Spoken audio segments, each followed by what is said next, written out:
നമ്മൾ രോഗസൗഖ്യത്തിനായി പ്രാർത്ഥിക്കാൻ പോവുകയാണ്. എൻ്റെ മക്കൾക്കറിയാം, അമ്മമാതാവ് പ്രത്യക്ഷപ്പെട്ട ഈ ഇടത്തിൽ ഈശോ ജ്വലിച്ച് നിൽക്കുന്ന ഈ സമയത്ത് ഒത്തിരിയേറെ സൗഖ്യങ്ങളുടെ സാക്ഷ്യങ്ങൾ നമ്മൾ കേട്ടതാണ്. ഇപ്പോഴും രോഗമുള്ളിടത്ത് കൈകൾ വെച്ച് നമ്മൾ പതിവ് പോലെ പ്രാർത്ഥിക്കും. കർത്താവ് നമ്മളെ സുഖപ്പെടുത്തും. ആദ്യമേ തുടങ്ങുന്നത് അടിവയറ്റിലാണ് കൈവെക്കേണ്ടത്.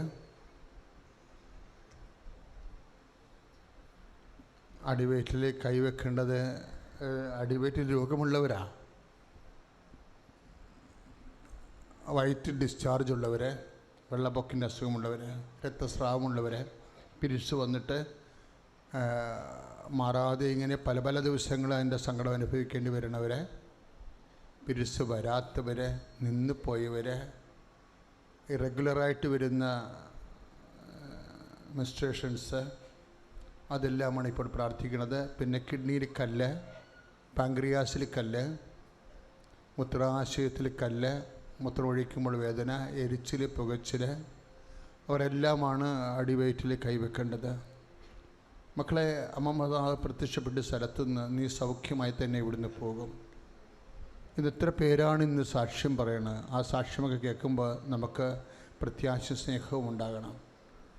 ഇപ്പോഴ് വയറിളക്കമുള്ളവർ, തൊട്ട ഭക്ഷണം കഴിച്ച വയറ് തട്ടി വീർക്കും അൾസർ രോഗികൾ, എപ്പോഴും ലൂസ് മോഷൻ ഉള്ളവർ, അവരൊക്കെ വിശ്വസിച്ച് കൈവെക്കുക.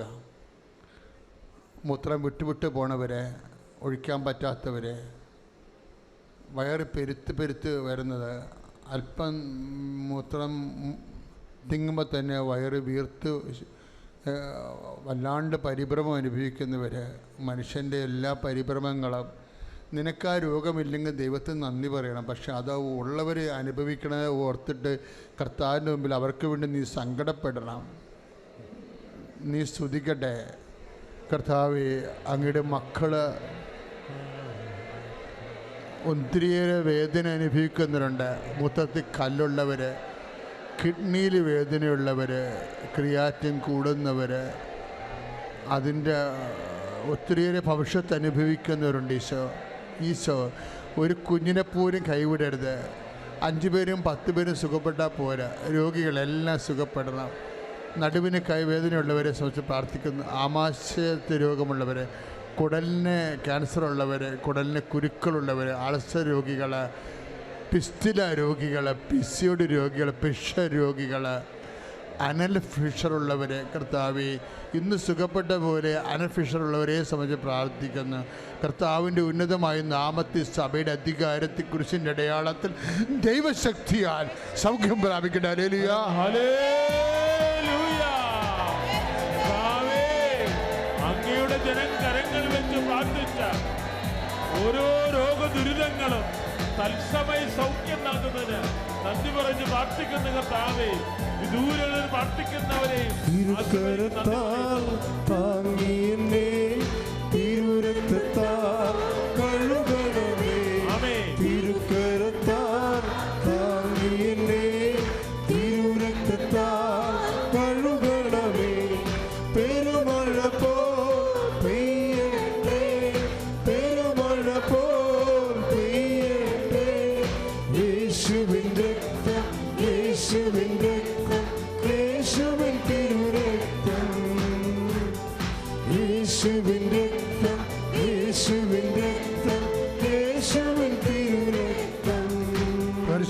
പരമദീവ്യകാരുണ്യത്തിന്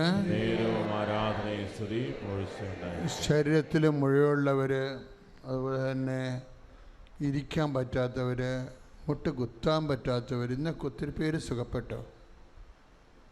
സ്വന്തമായിട്ടൊന്നും ചെയ്യാൻ പറ്റാത്തവർ, അസ്ഥികളിൽ വേദനയുള്ളവർ, നടുവിന് വേദനയുള്ളവർ, ശരീരത്തിന് ചില ഭാഗങ്ങൾ മരച്ചിരിക്കുന്നവർ, ഇന്ന് പറഞ്ഞില്ലേ സാക്ഷ്യത്തിൽ കൈ എത്തണ സ്ഥലത്ത് മുതുകിൻ്റെ അവിടെ കയ്യെത്തായിടത്ത് മരവിച്ചിരിക്കുന്നവരെന്ന് പറഞ്ഞില്ലേ, കർത്താവ് സുഖപ്പെടുത്തിയവരുടെ കൂട്ടത്തിലുണ്ടായിരുന്നു. അവിടെയെല്ലാം ഇങ്ങനെ മരവിച്ചിരിക്കുന്ന സ്ഥലങ്ങളിലെല്ലാം കൈകൾ വെക്കുക. മുഴകൾ ശരീരത്തിലുണ്ടെങ്കിൽ ആ മുഴയ്ക്ക് പ്രതലത്തിൽ ശരീരത്തിൻ്റെ ബാഹ്യമായ ഇടത്ത് കൈവെക്കാവുന്നതാണ്. അച്ഛനോട് ചേർന്ന് പ്രാർത്ഥിക്കർത്താവായ ഈശോയെ, ആന്തരിക മുഴകള്, ആന്തരിക അവയവങ്ങളുടെ ഗുരുതരമായ രോഗങ്ങള്, വാദവും മരവിപ്പും, മുഴകളും സിസ്റ്റുകളും നീർക്കെട്ടലുകള് യേശുനാമത്തിൽ സൗഖ്യമാകട്ടെ.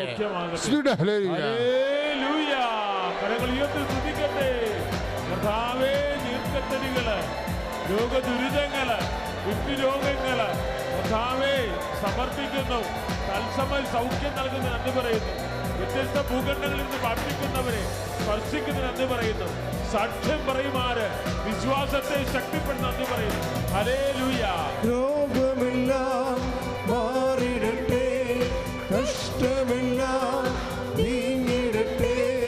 രോഗമെല്ലാം മാറിടട്ടെ, കഷ്ടമെല്ലാം നീങ്ങിടട്ടെ. തിരുമുറിവിനാൽ സുഖപ്പെടട്ടെ, തിരുമുറിവിനാൽ സുഖപ്പെടട്ടെ. മക്കളെ, വിശ്വാസത്തോടെ ശ്വാസകോശങ്ങളിൽ കൈവെക്കുക. അച്ഛൻ നിങ്ങളിങ്ങനെ കൈവെക്കുമ്പോഴേ ഞാൻ കുറേ കാര്യം കർത്താവിനോട് പറയുന്നുണ്ട്. എന്താ കാര്യം എന്നറിയാവോ? ശ്വാസകോശ രോഗികളുണ്ട്, വലിവ്, ആസ്മ, ശ്വാസം മുട്ടൽ, പതിരയുടെ പൾസ് കുറഞ്ഞോ കൂടിയോ വരുന്നവർ, എല്ലാവരും ഹൃദയത്തിൻ്റെ അസുഖങ്ങൾ, കരളിൻ്റെ അസുഖം, ഫാറ്റി ലിവർ, അതൊക്കെ ആശുപത്രി പോയാൽ ചിലർ ഇനി കാശുണ്ടെങ്കിൽ പോലും നമ്മൾ കിടന്നു പോയാൽ എല്ലാം താളം തെറ്റും, അവതാളത്തിലാവും. കുറേ പ്രശ്നങ്ങൾ, കൂടെ നിൽക്കാൻ ആരുമില്ലാത്തവർ, ഇങ്ങനെ കൂടെ നിൽക്കുന്നവർക്ക് സ്നേഹമില്ലാത്തവർ, എന്തെല്ലാം തരം കുരിശുകളാണ് നമ്മൾ അനുഭവിക്കുന്നത്. അതെല്ലാം ഓർത്തിട്ടാണ് അച്ഛൻ നിങ്ങൾക്ക് വേണ്ടി കർത്താവിൻ്റെ തിരുസന്നിധിയിൽ പ്രാർത്ഥിക്കുന്നത്. എന്നാലും ഞാൻ ഓർക്കുകയാണ്, ഇതുപോലെയുള്ള സിറ്റുവേഷൻസ് ഉണ്ടായാൽ എപ്പോഴും എൻ്റെ മക്കൾ ശ്രദ്ധിക്കേണ്ട ഇതാണ്. ദൈവ തിരുസന്നിധിയിൽ ഇന്നത്തെ സുവിശേഷ സന്ദേശം എന്താണ്? അത് അനുഗ്രഹമായി മാറിയാൽ ഫിസിക്കൽ ഫേവേഴ്സായി രോഗം സുഖപ്പെടും. ദൈവഹിതമായി മാറിയാൽ നമ്മൾക്ക് കൃപ കിട്ടും. എങ്ങനെയായാലും നമുക്ക് ഗുണമാണ്. അപ്പോൾ ചിലത് നമ്മുടെ ഭൗതിക ജീവിതത്തിനും ചിലത് നിത്യജീവിതത്തിനുമാണ് ഉപകരിക്കപ്പെടുന്നതെന്നാണ് കർത്താവ് ഇന്ന് നമ്മളോട് പറഞ്ഞത്. അച്ഛനോട് ചേർന്ന് പ്രാർത്ഥിക്കുക. കർത്താവേ, ശ്വാസകോശ രോഗികള്, ബ്രസ്റ്റ് ക്യാൻസറുകാര്, കർത്താവേ നീ വിശുദ്ധമായ രക്തത്താൽ കഴുകണമേ, കരളിനെ കഴുകണമേ, കരളിലെ കൊഴുപ്പുകള്, ഫാറ്റി ലിവറ്, കരൾ വലുതാകുന്ന അവസ്ഥകള്, ഹൃദയത്തിൻ്റെ ശ്വാസകോശ കുഴലുകള് അടഞ്ഞിരിക്കുന്നവര്, ചെറുതാകുന്നവര്, കരൾ രോഗികള്, പാൻക്രിയാസ് രോഗികള്, ഈശോയെ അങ്ങയുടെ തിരുമുറിവാർന്ന വലത് കരത്താൽ ഇപ്പോൾ സ്പർശിക്കണമേ. യേശു നാമത്തില് സൗഖ്യപ്പെടട്ടെ. ഹല്ലേലൂയ.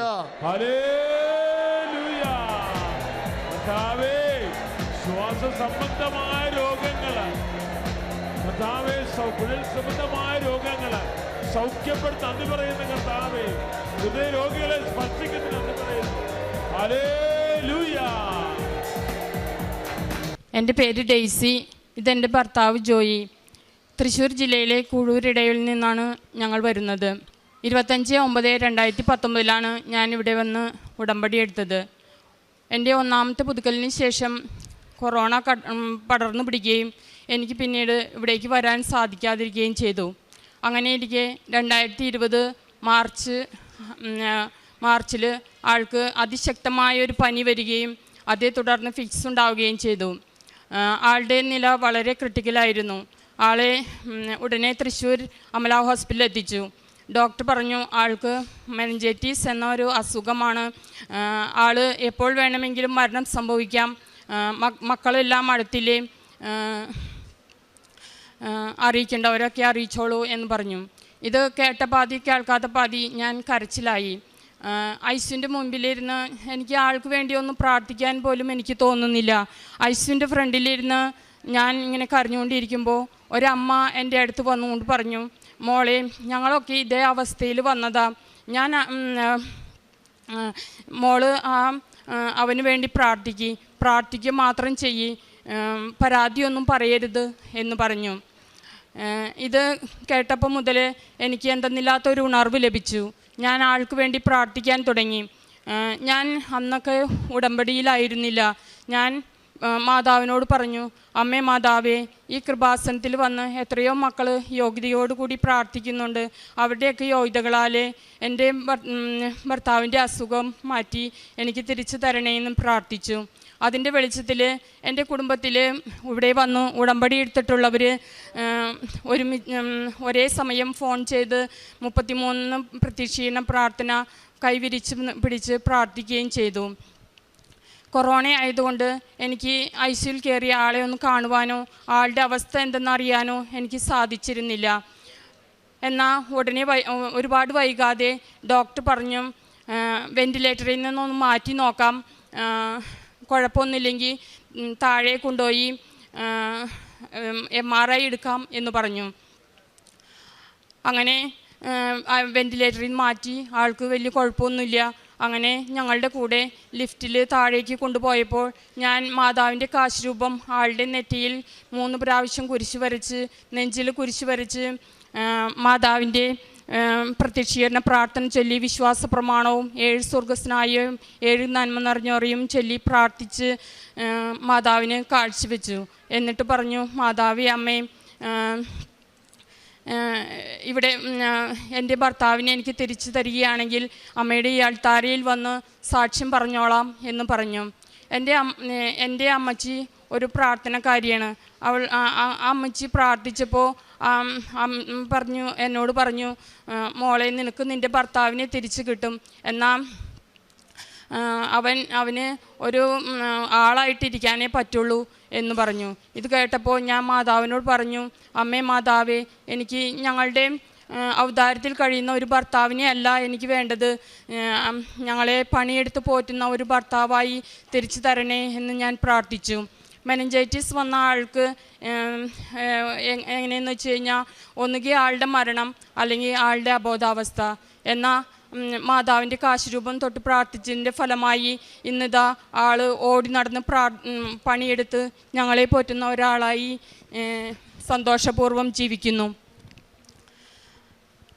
എൻ്റെ ഭർത്താവ് ചെറുപ്പകാലത്ത് മുകളിൽ വെൽഡ് ചെയ്തുകൊണ്ടിരിക്കുമ്പോൾ ആളുടെ ചെവിയിൽ ഒരു തീപ്പൊരി പാറിപ്പോയി. അതിനുശേഷം ആളുടെ ചെവിയുടെ പാടൽ പൊട്ടിപ്പോയി. അപ്പോൾ അന്നൊക്കെ ഒരു ചികിത്സയൊക്കെ നടത്തി അത് മാറി. അതിനുശേഷം പിന്നീട് ആളുടെ ചെവിയിൽ നിന്ന് വെള്ളം വരാൻ തുടങ്ങി. അത് ചെറിയ ഹോസ്പിറ്റലിലൊക്കെ പോയി ചികിത്സിച്ചു. അതൊക്കെ ആദ്യമൊക്കെ മരുന്നൊഴിച്ച് മാറുമായിരുന്നു. പിന്നെ അത് ശ്രദ്ധിക്കാതെയായി, ഞാൻ ഒട്ടും ശ്രദ്ധിക്കാതെയായി. അങ്ങനെ ഇരിക്കെ മെനിഞ്ചൈറ്റിസ് വരുന്ന സമയത്ത് ആളുടെ ചെവിയിൽ നിന്ന് കുറുകുറാന്ന് ചലം വന്നുകൊണ്ടേയിരുന്നു. ആർക്കും തടുക്കാൻ പറ്റാത്ത വിധം ചലം വന്നുകൊണ്ടേയിരുന്നു. MRI എടുത്തപ്പോൾ ഡോക്ടർ പറഞ്ഞു, ആളുടെ ചെവിയുടെ ബാക്ക് വശം കണ്ട് ഒരു ചെറുനാരങ്ങ വലിപ്പത്തിൽ പഴുപ്പ് രൂപപ്പെട്ടിട്ടുണ്ടെന്നും ആ പഴുപ്പ് ഓപ്പറേഷനിലൂടെ നീക്കം ചെയ്യേണ്ടി വരുമെന്നും പറഞ്ഞു. ഞാൻ മാതാവിൻ്റെ കാശുരൂപം വെച്ച് പ്രാർത്ഥിച്ചതിൻ്റെ ഫലമായി ആളുടെ ചെവിയിലെ പഴുപ്പ് പൂർണ്ണമായും ഭേദമായി. ഓപ്പറേഷൻ കൂടാതെ അത് സുഖപ്പെടുകയും ചെയ്തു. എൻ്റെ ഭർത്താവ് ചെറുപ്പം മുതലേ സിഗരറ്റ് വലിക്കുന്നതാണ്. എൻ്റെ കല്യാണത്തിനൊക്കെ ആൾ സിഗരറ്റ് വലിക്കും. ഭാവിയിൽ അത് കൂടി വരുന്നതല്ലാതെ കുറയുന്നുണ്ടായിരുന്നില്ല. ഞാനിവിടെ വന്ന് ഉടമ്പടി എടുത്ത് പ്രാർത്ഥിച്ചപ്പോൾ എൻ്റെ ഒരു നിയോഗം ആളുടെ സിഗരറ്റ് വലി മാറ്റിത്തരണേ അമ്മേ എന്നതായിരുന്നു.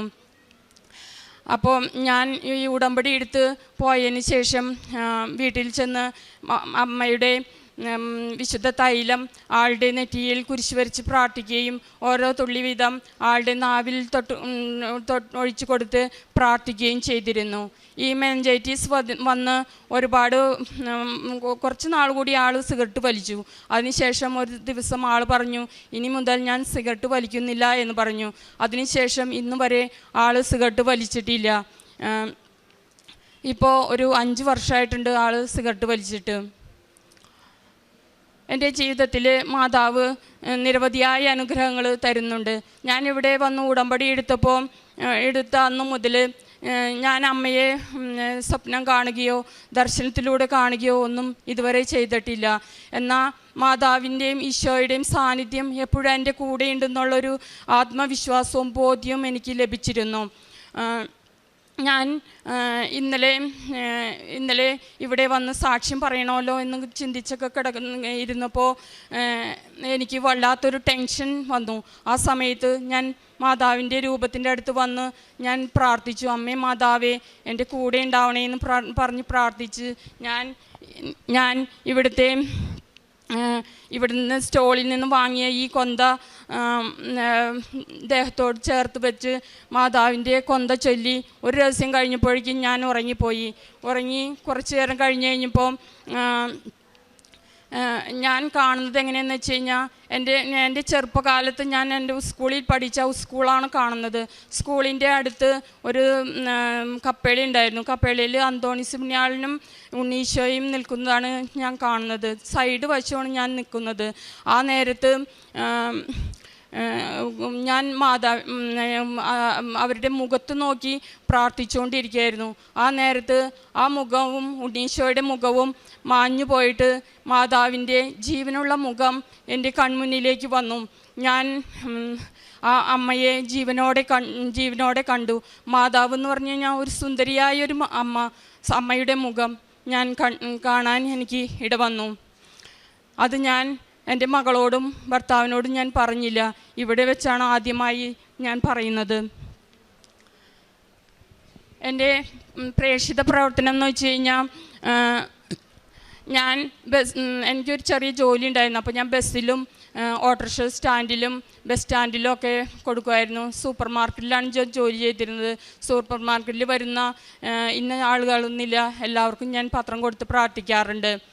എൻ്റെ കാരുണ്യ പ്രവൃത്തി എന്ന് പറഞ്ഞു കഴിഞ്ഞാൽ ഞാൻ ചോറും പൊതികളൊക്കെ കെട്ടി ഞാൻ ബസ് സ്റ്റാൻഡിലൊക്കെ ഭിക്ഷക്കാരായിരിക്കുന്നവർക്ക് ഞാൻ കൊടുക്കാറുണ്ട്. പിന്നെ എൻ്റെ അടുത്ത് വന്ന് യാചിക്കുന്ന കൈ നീട്ടുന്ന ആരെയും ഞാൻ ഉപേക്ഷിക്കാറില്ല. എന്നാൽ ഇത് ഞാൻ കൊടുക്കാറുണ്ട്. ഇപ്പോൾ എൻ്റെ കൂടെയുള്ളവർ വർക്ക് ചെയ്യുന്നവർക്കൊക്കെ ബുദ്ധിമുട്ടെന്ന് കാണുമ്പോൾ അവർക്ക് തിരിച്ചു തരാൻ കഴിയില്ല എന്ന് തോന്നുന്നവർക്ക് 500-1000 ഒക്കെ ഞാൻ കൊടുക്കും.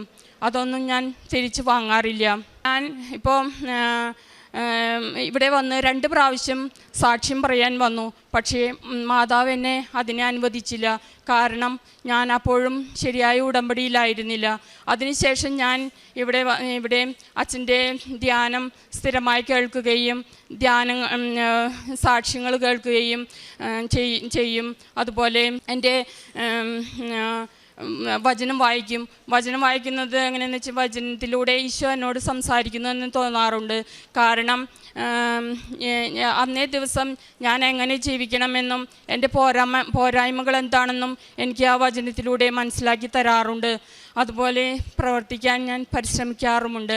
ഞാൻ രണ്ടാഴ്ച കൂടെ ഇപ്പോൾ കുമ്പസാരിക്കാറുണ്ട്. അതുപോലെ എല്ലാ കാര്യങ്ങളും ഭംഗിയായിട്ട് നടത്തുന്നു. ഇവിടെ വന്ന് ഇന്ന് മാതാവിൻ്റെ ജനനത്തിരുനാളായ ഇന്ന് തന്നെ മാതാവ് പ്രത്യക്ഷപ്പെട്ട ഈ അൾത്താരയിൽ വന്ന് സാക്ഷ്യം പറയാനായിട്ട് എന്നെ എൻ്റെ ഭർത്താവിനെ അനുഗ്രഹിച്ചതിന് മാതാവിനും ഈശോയ്ക്കും കോടാനുകോടി നന്ദി. ഈ പരിപാവനമായ അൾത്താരയിൽ വന്നെന്ന് സാക്ഷി പറയാൻ സാധിച്ചതിനെ ഓർത്ത് അമ്മ മാതാവിനും തിരുക്കുമാരനും ഞാൻ 1000 നന്ദി പറയുന്നു. എൻ്റെ പേര് ലിൻഡ. ഞാൻ തൃശ്ശൂരിൽ നിന്ന് വരുന്നു.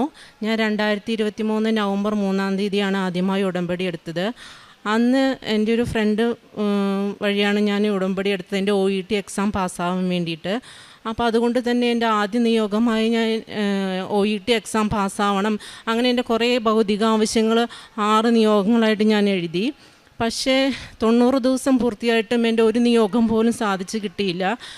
പിന്നെ ഞാൻ ആദ്യത്തെ ഉടമ്പടി പുതുക്കലിന് ശേഷമാണ് മറ്റുള്ളവരുടെ എന്നെക്കാളും കൂടുതൽ നിയോഗങ്ങൾ അവരുടെ നിയോഗങ്ങൾക്ക് ഞാൻ മുൻഗണന കൊടുക്കുകയും എന്നെ കൂടുതൽ പരിശുദ്ധാത്മാവിനാൽ നിറയ്ക്കണമെന്ന് ഞാൻ പ്രാർത്ഥിച്ച് നിയോഗങ്ങൾ സമർപ്പിക്കുകയും ചെയ്തതിൻ്റെ ഫലമായി എനിക്ക് ആദ്യത്തെ ഉടമ്പടിക്ക് ശേഷം ഞാൻ എഴുതിയ 4-5 നിയോഗങ്ങൾ എനിക്ക് സാധിച്ചു കിട്ടുകയും ചെയ്തു. ആദ്യമായി തന്നെ എൻ്റെ OET എക്സാം എനിക്ക് പാസ്സാവാൻ സാധിച്ചു. ഞാൻ 3 തവണയായിട്ടാണ് എഴുതിയതെങ്കിലും ഓരോ തവണ ഞാൻ അച്ഛൻ്റെ കൈവെപ്പ് ശുശ്രൂഷ വഴിയാണ് ഞാൻ തൈലം പൂശി സൈത്ത് പൂശി ഞാൻ ഉടമ്പടി കാശുരൂപം കൊണ്ടാണ് ഞാൻ എക്സാം എഴുതാൻ പോയത്. അങ്ങനെ ഞാൻ 3 അറ്റംപ്റ്റ് കൊണ്ട് തന്നെ 4 മോഡ്യൂൾ പാസ്സായി. ആ സ്കോർ വെച്ചിട്ട് എനിക്കൊരു ന്യൂസിലാൻഡ് പ്രോസസ്സിങ്ങിന് മാത്രമേ സാധിക്കുന്നുണ്ടായിരുന്നുള്ളൂ. അങ്ങനെ ഞാൻ ന്യൂസിലാൻഡ് പ്രോസസ്സിങ് സ്റ്റാർട്ട് ചെയ്തു. പക്ഷേ ഞാൻ ന്യൂസിലാൻഡ് പ്രോസസ്സിങ് സ്റ്റാർട്ട് ചെയ്ത സമയത്ത് എനിക്ക് ഒരു കാരണവശാലും ഒരു 2-3 വർഷത്തേക്ക് എനിക്ക് അങ്ങോട്ടൊന്നും പോകാൻ സാധിക്കില്ല. അത്രയ്ക്കും പ്രോസസ്സിങ് ഡിലേ ആയിരുന്നു. പിന്നെ ജോബ് ഓപ്പർച്യൂണിറ്റീസും വളരെ കുറവായിരുന്നു.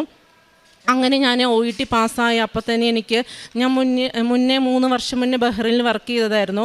അതേ ലൈസൻസ് വെച്ചുകൊണ്ട് തന്നെ എനിക്ക് ബഹ്റൈനിൽ ഒരു ഡിഫൻസ് ഹോസ്പിറ്റലിൽ മുന്നേ വർക്ക് ചെയ്തതിനേക്കാളും നല്ലൊരു അറ്റ്മോസ്ഫിയറിൽ എനിക്ക് ജോലി ലഭിക്കുകയും ഇപ്പം ഞാൻ അവിടെ ഒരു വർഷമായിട്ട് ഞാനും എൻ്റെ കുടുംബവും അവിടെ കഴിഞ്ഞു വരികയാണ്. ഹസ്ബൻഡ് ഓൾറെഡി അവിടെ ആയിരുന്നു 5 വർഷമായിട്ട്. അപ്പോൾ എനിക്ക് അവിടേക്ക് തന്നെ പോകണമെന്നായിരുന്നു എൻ്റെ ആഗ്രഹം. അങ്ങനെ അമ്മ മാതാവ് എനിക്ക് OET പാസ്സാക്കി തന്ന ആ ഒരു ഇതിൽ തന്നെ എനിക്ക് ബഹ്റൈനിലേക്ക് തിരിച്ചു പോകുവാൻ അമ്മ മാതാവിനെ സഹായിച്ചു. പിന്നീട് ഞാൻ പറയുന്നത് എൻ്റെ രണ്ടാമത്തെ നിയോഗമായിട്ട് ഞാൻ എൻ്റെ ഡ്രൈവിംഗ് ലൈസൻസിൻ്റെ കാര്യമായിരുന്നു. ഞാൻ 2 തവണ ഞാൻ ഡ്രൈവിംഗ് ലൈസൻസ് പോയിട്ടും എനിക്ക് ഫെയിലായി. അങ്ങനെ 3-ാം തവണ ഞാൻ ഉടമ്പടി നേർച്ച വസ്തുക്കളായ തൈലവും ഉപ്പും ഉപയോഗിച്ച് ഞാൻ 3-ാം തവണ ഡ്രൈവിംഗ് ടെസ്റ്റിന് പോയി. യാതൊരു തടസ്സവും കൂടാതെ എനിക്ക് 3-ാമത്തെ അറ്റംപ്റ്റിൽ അതെൻ്റെ ഫൈനൽ അറ്റംപ്റ്റായിരുന്നു. അങ്ങനെ അതെനിക്ക് പാസ്സാവാൻ സാധിച്ചു.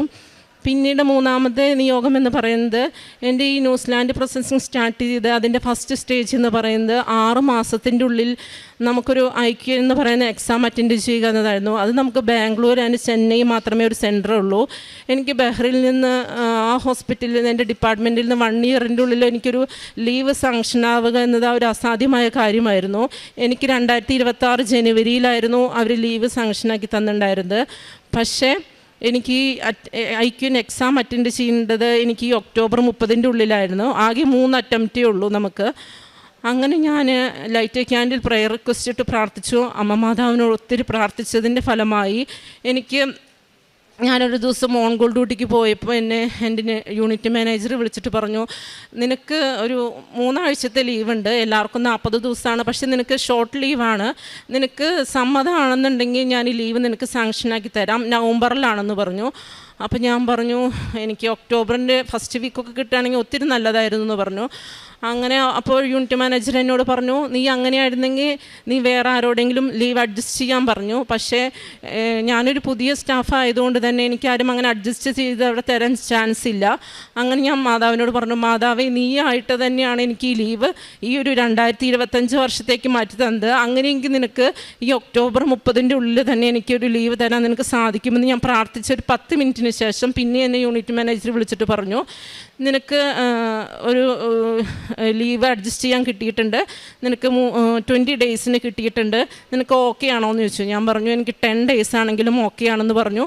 അങ്ങനെ എനിക്ക് ആ ലീവ് സെപ്റ്റംബർ ലാസ്റ്റിൽ എനിക്ക് കിട്ടുകയും ഇവിടെ വരാൻ സാധിക്കുകയും മുന്നേ ഉണ്ടായിരുന്ന എല്ലാ സാക്ഷ്യങ്ങളും എനിക്കിവിടെ വന്ന് പറയാനും സാധിച്ചു. അതുപോലെ തന്നെ ഞാൻ ഈ ലീവിന് വന്ന് ഞാൻ ബാംഗ്ലൂർ പോയി IQ എന്ന എക്സാം അറ്റൻഡ് ചെയ്യുകയും അത് ഫസ്റ്റ് അറ്റംപ്റ്റിൽ തന്നെ എനിക്ക് പാസ്സാകുവാനും സാധിച്ചു. അതിന് അമ്മ മാതാവിന് തിരുക്കുമാരൻ ഞാൻ ഒത്തിരി നന്ദി പറയുന്നു. കാരണം ഞാൻ ക്ലാസ് ഓൺലൈനായിട്ട് അറ്റൻഡ് ചെയ്ത് എനിക്ക് 2 കുഞ്ഞുങ്ങളാണ്, അവരുടെയൊക്കെ മധ്യത്തിൽ വെച്ച് എനിക്ക് ക്ലാസ് അറ്റൻഡ് ചെയ്യാന്ന് പറയുന്നതും ഡ്യൂട്ടിയും എല്ലാം കൂടി എനിക്ക് ഭയങ്കര ബുദ്ധിമുട്ടായിരുന്നു. അങ്ങനെ എൻ്റെ മാം തന്നെ എന്നോട് പറഞ്ഞു, ലിൻഡ നീ ഒത്തിരി സ്ട്രഗിൾ ചെയ്യണം, കാരണം നിനക്ക് ഭയങ്കര മാർക്ക് കുറവാണ്, ഈ ഒരു സ്കോർ വെച്ച് നമുക്ക് ഈ എക്സാം അറ്റൻഡ് ചെയ്യാമെന്ന് പറഞ്ഞത് ഭയങ്കര ബുദ്ധിമുട്ടാണ്, എല്ലാവരും ഫസ്റ്റ് അറ്റംപ്റ്റിൽ തന്നെ പാസ്സാവുന്നുണ്ടെന്ന് പറഞ്ഞു. അങ്ങനെ മുന്നേ എക്സാം എഴുതിയവരുടെയൊക്കെ ക്വസ്റ്റ്യൻസ് ഞാൻ ഷെയർ ചെയ്ത് പഠിച്ചെങ്കിലും എനിക്ക് എല്ലാവർക്കും ഏകദേശം ഒരുപോലെ ക്വസ്റ്റ്യൻസാണ് വരുന്നുണ്ടായിരുന്നത്. പക്ഷെ ഞാൻ അറ്റൻഡ് ചെയ്യാൻ പോയപ്പോൾ എനിക്കത് ഒത്തിരി ഡിഫിക്കൽട്ടായിട്ടാണ് തോന്നിയത്. ഞാൻ എക്സാം ഹാളിൽ കയറുന്നതിന് മുന്നേ തന്നെ എൻ്റെ കയ്യിൽ ആകെ ഉപ്പ് മാത്രമേ ഉണ്ടായിരുന്നുള്ളൂ. ബാക്കി എൻ്റെ നേർച്ച വസ്തുക്കളെല്ലാം എൻ്റെ ജോലി സ്ഥലത്ത് അവിടെയായിരുന്നു, ബഹ്റിനിലായിരുന്നു. ആകെ എൻ്റെ അടുത്ത് ഉടമ്പടി ഉപ്പ് മാത്രമേ ഉണ്ടായിരുന്നുള്ളൂ. അത് ഞാൻ എക്സാം ഹാളിൻ്റെ പുറത്തും എക്സാം അറ്റൻഡ് ചെയ്യാൻ പോകുന്ന സിസ്റ്റത്തിൻ്റെ അവിടെയും എൻ്റെ പാസ്പോർട്ടിൻ്റെ ഉള്ളിലും എല്ലാം ഞാൻ ഉപ്പ് ആയിട്ടാണ് ഞാൻ പോയത്. അങ്ങനെ ഞാൻ എൻ്റെ കാശുരൂപം മുറുകെ പിടിച്ചുകൊണ്ട് ഞാൻ ഓരോ ക്വസ്റ്റ്യൻസും അമ്മ മാതാവിനെ മനസ്സിൽ കണ്ടുകൊണ്ടാണ് ഞാൻ അറ്റൻഡ് ചെയ്തത്. Not by merit but by grace എന്ന ഇതിലാണ് ഞാൻ എന്ത് തന്നെയാണെങ്കിലും അത് ഫസ്റ്റ് അറ്റംപ്റ്റിൽ എനിക്ക് പാസ്സാവാൻ സാധിച്ചത്. അങ്ങനെ എനിക്ക് ഒത്തിരി അനുഗ്രഹങ്ങൾ തന്ന അമ്മ മാതാവിനും തിരുക്കുമാരനും ഒത്തിരി നന്ദി. ഇതിന് പുറമെ എനിക്ക് ഒത്തിരി അനുഗ്രഹങ്ങൾ എൻ്റെ ഹസ്ബൻഡിനും എൻ്റെ അനിയത്തിക്കും ഒക്കെ ഞാൻ ലൈറ്റ് ക്യാൻഡിലിട്ട് റിക്വസ്റ്റിട്ട് പ്രാർത്ഥിച്ചതിൻ്റെ ഫലമായി എനിക്ക് സാധിച്ചു തന്നിട്ടുണ്ട്. ഇത്രയും അനുഗ്രഹങ്ങൾ തന്ന അമ്മ മാതാവിനും തിരുക്കുമാരനും 1000 നന്ദി പറയുന്നു. പ്രേക്ഷിത പ്രവർത്തനമായിട്ട് ഞാൻ പത്രം കഴിഞ്ഞ വർഷമാണ് ഞാൻ ഇവിടുന്ന് പോയത്. അതിന് മുന്നേ ഞാൻ എല്ലാ 3 മാസം കൂടുമ്പോഴും വരുമായിരുന്നു. അങ്ങനെ ഞാൻ പത്രം കൊണ്ടുപോയി ഓട്ടോ സ്റ്റാൻഡിലും ബസ് സ്റ്റാൻഡിലും ഗവൺമെൻറ് ഹോസ്പിറ്റലുകളിലാണ് ഞാൻ കൊടുത്തിരുന്നത്.